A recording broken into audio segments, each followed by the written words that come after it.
নেতাজির প্ল্যানিং কমিশনকে বদলে নীতি আয়োগ করে প্রথম বাঙালির মননে বাঙালির আবেগে আঘাত দিয়েছিল এই নরেন্দ্র মোদীর সরকার। দ্বিতীয়বার মমতা বন্দ্যোপাধ্যায় যখন বাংলার প্রতিনিধি হিসাবে, পশ্চিমবঙ্গের মুখ্যমন্ত্রী হিসাবে এই নীতি আয়োগের মিটিংয়ে উপস্থিত হয়েছিলেন, তিনি যখন বলতে গেছিলেন তার রাজ্যের কথা, একই পশ্চিমবঙ্গ ওয়েস্ট বেঙ্গল নাম সবার শেষে বলার সুযোগ পান।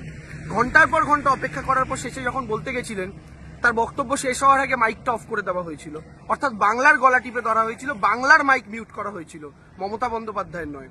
সেই দিন বাঙালির মননে, বাঙালির আবেগে দ্বিতীয়বার আঘাত করেছিল এরা।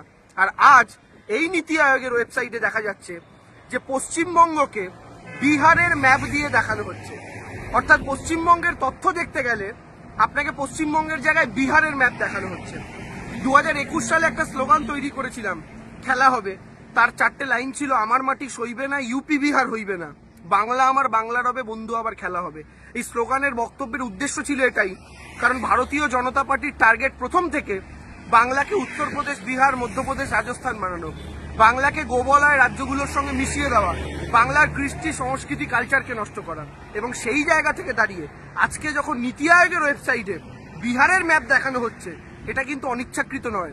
আমাদের বিশ্বাস এটা ইচ্ছাকৃত ভুল, এবং এই ইচ্ছাকৃত ভুলের মাধ্যমে বাঙালিকে বারংবার শায়েস্তা করার চেষ্টা, বাঙালিকে বারংবার দেখানোর চেষ্টা নিজেদের তারা কি ভাবে বাঙালিকে নিয়ে, এবং বাঙালি এই নির্দিষ্ট বিষয়টা অবগত বলেই 2021, 2024 তাদেরকে শিক্ষা দিয়েছে।